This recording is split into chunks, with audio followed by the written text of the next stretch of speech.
Ayrton Senna died on May 1st, 1994. Everyone knows that. But what most people don't know is that his death wasn't really an accident. And the crazy part? The Italian legal system took 13 years to figure out what actually happened. 13 years.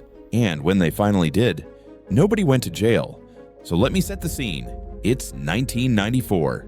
New season, new regulations, and honestly, nobody's cars are working right. The Williams is impossible to drive. Senna's not doing well. I mean, he's used to winning. He won 3 world championships. But this year, engine failures, spins, nothing's clicking. And Schumacher's Benetton is just destroying everyone. By the 3rd race, Senna's desperate. He needs a result.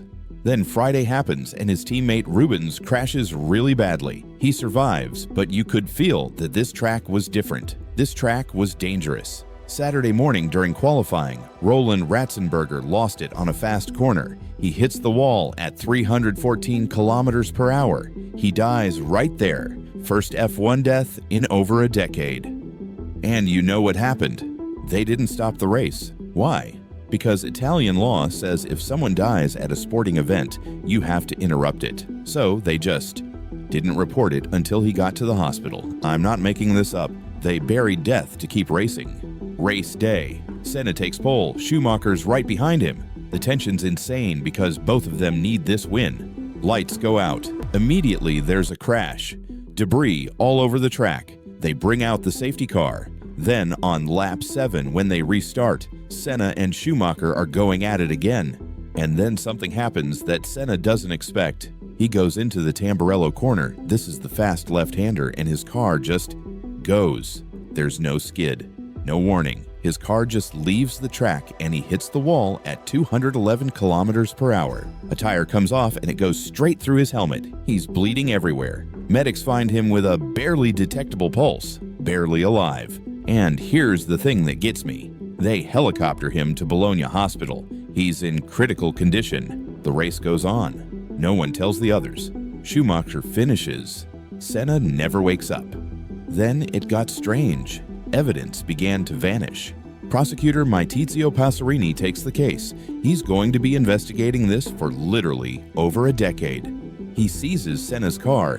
He wants to understand what happened. Before he can dig in, Williams removes both black boxes. They have no authority, but they do it anyway. When Passerini finally gets the Renault black box, it's empty. The data's already been copied by Renault. Before he could even look at it, the Williams black box is worse. It's broken. The key memory chips that would store the critical data, destroyed. But the really suspicious part is the footage.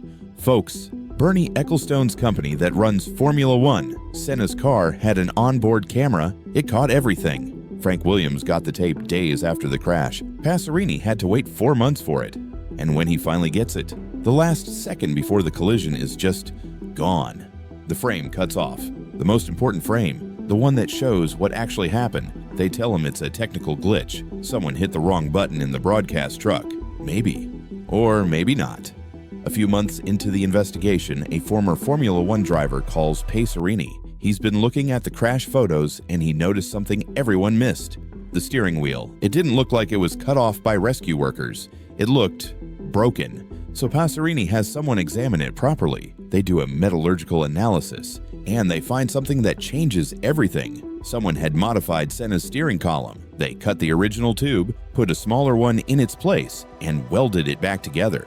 But it was done badly, really badly. The weld was sloppy, and when they looked closer, 70% of that metal was already showing fatigue cracks.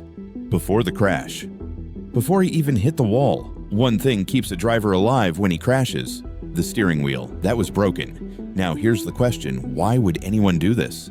Because Senna asked for it. He wanted more space in the cockpit for his hands. He was used to driving McLarens where he had more room. So Adrian Newey, the chief designer at Williams, figured he'd modify the column. He couldn't lower it normally because of FIA regulations, so he cut the steering column by 4 millimeters and welded it. Newey admits it, lowering it properly would have failed the FIA test. They compromised safety to follow the rules. That's the whole story right there. 3 years into the trial, Passerini presents enhanced video footage from Senna's onboard camera. He's zoomed in on this yellow button on the steering wheel. In normal races, that button moves maybe 4 or 5 millimeters during turns. Standard, nothing weird. But seconds before the crash at Tamburello, that button moves 28 millimeters, almost a full inch, down, up, oscillating, out of control. And you can watch on the video as Senna's trying to hold the wheel, trying to correct. He knows something's wrong, and you can see him fighting it. He's braking, he's turning, but the steering's not responding right. Frame by frame, you see him realize the car's gone. Nothing he can do. And Williams claims it's normal, a design feature, and even shows a video to prove it. But here's the thing, he's demonstrating it in a stationary car. No speed, no G-forces, no actual pressure. Try moving your steering wheel 3 centimeters while you're doing 300 kilometers per hour, and tell me how that works out.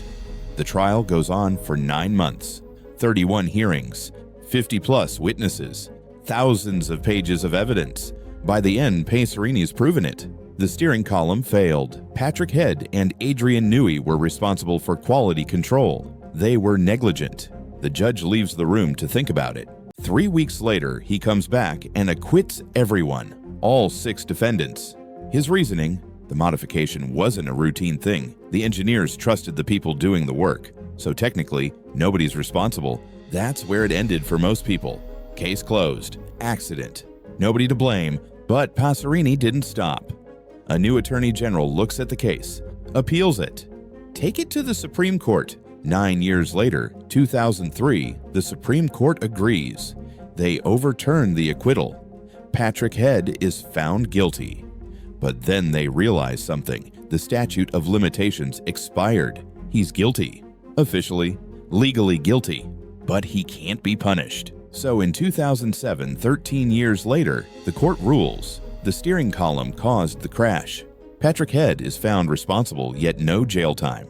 So they found the cause a bad weld, a design flaw, negligence. No one went to prison. Only F1 changed, safer walls, better runoffs, stricter oversight. Senna's death made racing safer. That's something. But justice took 13 years and ended with the guilty man walking free. That's the real mystery of Formula One. Not who did it, but why did they get away with it?